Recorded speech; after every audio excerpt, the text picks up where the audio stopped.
ఎప్పుడైనా గమనించారా?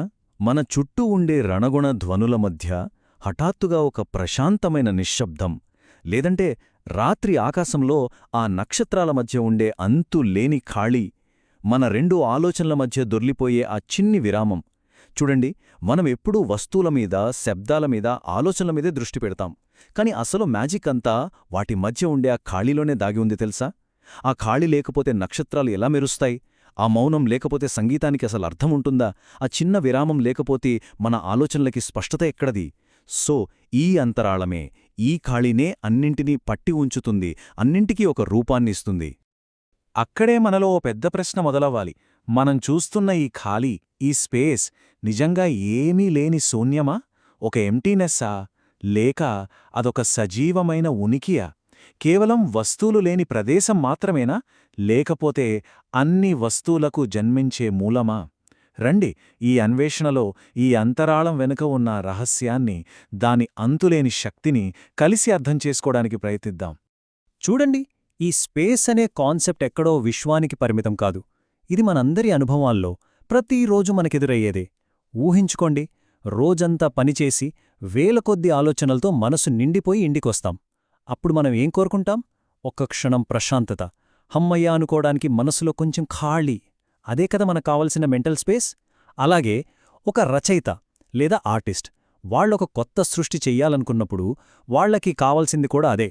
పాత ఆలోచనల నుండి స్వేచ్ఛ, ఒక కొత్త ఐడియా పుట్టడానికి కావలసిన క్రియేటివ్ స్పేస్. ఇంకా చెప్పాలంటే ఇద్దరు మనుషుల మధ్య ఉండే ప్రేమలో కూడా ఒకరినొకరు కంట్రోల్ చేసుకోవడం నిజమైన ప్రేమ అవ్వదు. ఒకరికొకరు ఎదగడానికి స్వేచ్ఛనివ్వడమే అసలైన సాన్నిహిత్యం. ఆ స్వేచ్ఛే ఆ ప్రేమలో ఉండే పవిత్రమైన అంతరాళమనమాట. చూశారు కదా, మనకు తెలియకుండానే మనం నిరంతరం ఈ స్పేస్ కోసమే తపిస్తున్నాం. ఈ కోరిక, ఈ తపన ఒక లోతైన నిజాన్ని మనకు చూపిస్తున్నాయి. అదేంటంటే, ఈ అంతరాళం కేవలం ఒక ఫిజికల్ ఖాళీ కాదు, అదొక ప్రాథమిక శక్తి. మన ప్రాచీన ఋషులు ఈ సర్వవ్యాప్తమైన, సున్నితమైన శక్తిని ఒక దివ్యమైన రూపంలో చూశారు. ఆ రూపమే ఈ అనంతమైన అంతరాళానికి ఒక ప్రతీక. ఆ దివ్య స్వరూపమే భువనేశ్వరి. ఆ పేరులోనే ఎంత అద్భుతమైన అర్థముందో చూడండి. భువనానికి ఈశ్వరి అంటే సమస్త లోకాలకు, ఈ మొత్తం సృష్టికి అధిపతి. ఆమె ఈ అనంతమైన అంతరాళానికి, ఈ కాస్మిక్ కాన్షియస్నెస్కి స్వరూపం. అన్నింటికీ ఆధారమామే. భువనేశ్వరినే విశ్వగర్భం అంటారు, అంటే కాస్మిక్ వూంబ్. ఈ కాన్సెప్ట్ చాలా డీప్. అంటే ఈ సృష్టి మొత్తం ఆమె నుండే పుడుతుంది, ఆమెలోనే ఉంటుంది. ఒక్కసారి ఆలోచించండి, ఏ వస్తువైనా, ఏ జీవి అయినా చివరికి మన మనసులో పుట్టే ఒక చిన్న ఆలోచన అయినా సరే, అది ఉనికిలోకి రావాలంటే ముందు దానికొక స్థానం, ఒక స్పేస్ కావాలి కదా. ఆ ఆది అంతరాళమే భువనేశ్వరి. ఒక విత్తనం మొలకెత్తాలంటే భూమి అనే స్పేస్ కావాలి. ఒక శిశువు పెరగాలంటే గర్భం అనే స్పేస్ కావాలి. అలాగే ఈ అనంత విశ్వంలోని ప్రతి అణువు ఉనికిలో ఉండాలంటే భువనేశ్వరి అనే ఈ విశ్వ చైతన్యం యొక్క అంతరాళం కావాలి. సరే, ఈ అంతరాళం ప్రాముఖ్యతను ఇంకాస్త లోతుగా అర్థం చేసుకోవాలంటే దానికి కాలంతో, అంటే టైంతో ఉన్న సంబంధాన్ని కూడా మనం తెలుసుకోవాలి. ఇక్కడే మనకు భువనేశ్వరికి అంటే స్పేస్కి మరియు కాళికి అంటే టైంకి మధ్యనొక అద్భుతమైన డైనమిక్ రిలేషన్షిప్ కనిపిస్తుంది. ఈ పోలిక చూడండి, ఎంత బ్యూటిఫుల్గా ఉందో. భువనేశ్వరి ఒక నిశ్చలమైన ఎండ్లెస్ స్టేజ్ అయితే, కాళి ఆ స్టేజ్ మీద జరిగే కాలం యొక్క పవర్ఫుల్ డైనామిక్ డాన్స్. స్టేజ్ లేకుండా డాన్స్ లేదు, డాన్స్ లేకపోతే స్టేజ్కి ప్రయోజనం లేదు. చాలా సింపుల్.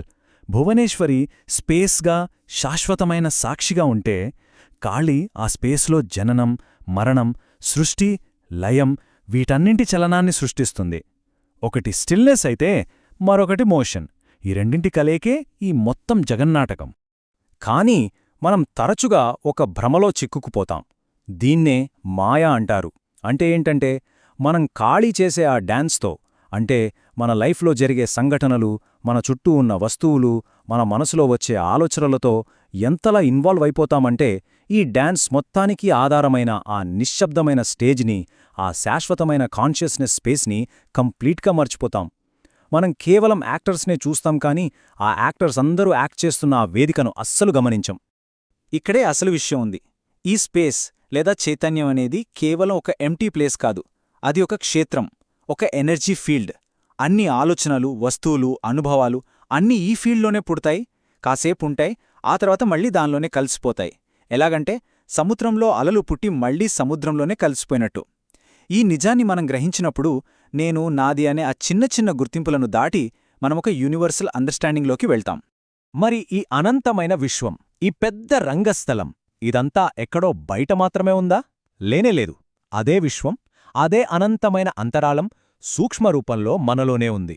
మన గుండెలో ఉండే ఆ చిన్న, నిశ్శబ్దమైన స్పేస్లోనే ఈ అనంత విశ్వం ఇమిడి ఉంది. దీన్నే హృదయాకాశమని కూడా అంటారు. ఆ ఆదిశక్తి యొక్క నిజమైన పీఠం అదే. మనం దీన్ని శూన్యం అని పిలవచ్చేమో గాని ఏమీ లేకపోవడం అనే అంతరంలో కాదు. ఇది అనంతమైన శక్తితో, పొటెన్షియల్తో నిండిన ఒక సజీవమైన శూన్యం. ఇది ఒక అల్టిమేట్ పీస్. బయట ఎంత గందరగోళం ఉన్నా లోపల ఉన్న ఈ అంతరాళం దేనివల్ల డిస్టర్బ్ అవ్వదు. ఇది అన్నింటినీ తనలో ఇముడ్చుకునే శక్తిని, ఓర్పుని కలిగి ఉంటుంది. సరే, బాగుంది. మరి మనలో ఉన్న ఈ అనంతమైన, ప్రశాంతమైన చైతన్యాన్ని కేవలం ఇలా మాటల్లో చెప్పుకోవడమేనా? లేక దాన్ని నేరుగా ఎక్స్పీరియన్స్ చేయడమెలా? దీనికోసం మన ప్రాచీన జ్ఞానం కొన్ని ప్రాక్టికల్ పద్ధతులను సూచించింది. వీటి ద్వారా మన ఫోకస్ని కంటిన్యూగా మారుతున్న ఆ డాన్స్ నుండి పర్మనెంట్గా ఉండే ఆ స్టేజ్ వైపుకి మళ్లించవచ్చు. ఇక్కడ 3 సింపుల్ టెక్నిక్స్ ఉన్నాయి. మొదటిది, మీ చుట్టూ ఉన్న వస్తువులపై కాకుండా వాటి మధ్య ఉన్న ఖాళీని గమనించడం. 2 కుర్చీల మధ్య ఉన్న స్పేస్, ఆకాశంలో 2 మేఘాల మధ్య ఉన్న స్పేస్, ఇలాగనమాట. ఇక రెండోది, మీలో వచ్చే ఆలోచనలను, ఎమోషన్స్ను గమనించండి, కాని వాటితో కొట్టుకోకండి. వాటిని ఒక సాక్షిలా, అవి వచ్చిపోయే ఆకాశంలా మీరు నిశ్శబ్దంగా గమనించండి. ఇక మూడవది, ఇది చాలా పవర్ఫుల్. ప్రతిదానికి ఒక పేరు, ఒక లేబుల్, ఒక ముద్ర వెయ్యాలనే మనసలవాటుని కాసేతు పక్కన పెట్టండి. ఏమీ తెలియని, ఏమీ డిఫైన్ చేయని ఆ రూపరహితమైన సైలెంట్ ఉనికిలో స్థిరంగా ఉండండి. ఈ ప్రాక్టీస్ ద్వారా ఒక అద్భుతమైన నిజం మనకు అనుభవంలోకొస్తుంది. అదేంటంటే, మన అసలైన ఉనికి మనలో నిరంతరం వచ్చిపోయే ఆలోచనలో, ఫీలింగ్సో కాదు. మన నిజ స్వరూపం, వీటన్నింటికీ చోటిచ్చే, వీటన్నింటినీ చూస్తున్న ఆ అనంతమైన, ప్రశాంతమైన చైతన్యమే. మనం డాన్స్లో ఒక క్యారెక్టర్ కాదు, మనం ఆ డాన్స్ జరుగుతున్న స్టేజ్. సో ఈ విశ్వశక్తి, ఈ అనంతమైన స్పేస్ ఎక్కడో లేదు. అది మన ఉనికికి మూలాధారం. మన చుట్టూ ఉన్న ప్రతి శబ్దం వెనుక ఒక లోతైన నిశ్శబ్దం ఉంది. మన జీవితంలోని ప్రతి గందరగోళం కింద ఒక కదలని శాంతి ఉంది. ప్రతి దాన్ని, అది ఉన్నది ఉన్నట్లుగా ఉండటానికి అవకాశమిచ్చే అనంతమైన ప్రేమే ఆ అంతరాళం. ఈ షిఫ్ట్ మన పర్స్పెక్టివ్ని ఎలా మారుస్తుందో చూస్తే, మనం మనల్ని మన ఆలోచనలతో, రూపాలతో, నమ్మకాలతో ఐడెంటిఫై చేసుకున్నప్పుడు మనం ఒక లిమిట్లో బంధించబడతాం. నేను వేరు, ప్రపంచం వేరు అనే ఫీలింగ్ వస్తుంది. పరిస్థితుల్లో చిక్కుకుపోతాం. కాని ఎప్పుడైతే ఆ అంతర్లీన చైతన్యంలో, ఆ స్పేస్లో మనం రెస్ట్ తీసుకోవడం నేర్చుకుంటామో, ఆ లిమిట్స్ అన్నీ పోతాయి. ఒక యూనివర్సల్ అండర్స్టాండింగ్, ఎండ్లెస్ ఫ్రీడమ్ మరియు కారణంలేని ఆనందం మన అనుభవంలోకి వస్తాయి. అన్నింటికన్నా ముఖ్యమైన, అందమైన విషయమేంటో తెలుసా? మనం ఈ స్పేస్ని, ఈ శాంతిని, ఈ ఆనందాన్ని కొత్తగా క్రియేట్ చేయక్కర్లేదు. దాన్ని మనం సాధించాల్సిన అవసరం లేదు. అది ఇప్పటికే ఇక్కడుంది. మనలో, మన చుట్టూ, ప్రతి అణువులోనూ ఉంది. మనం చేయాల్సిందలా ఒక్కటే, మన దృష్టిని క్షణికమైన ఆ డాన్స్ నుండి శాశ్వతమైన ఈ స్టేజ్ వైపు తిప్పడం. దాన్ని గుర్తించడమే మనం చేయాల్సింది, అంతే. ఈ మొత్తం విషయాన్ని ఒక ఆలోచింపజేసే ప్రశ్నతో ముగిద్దాం.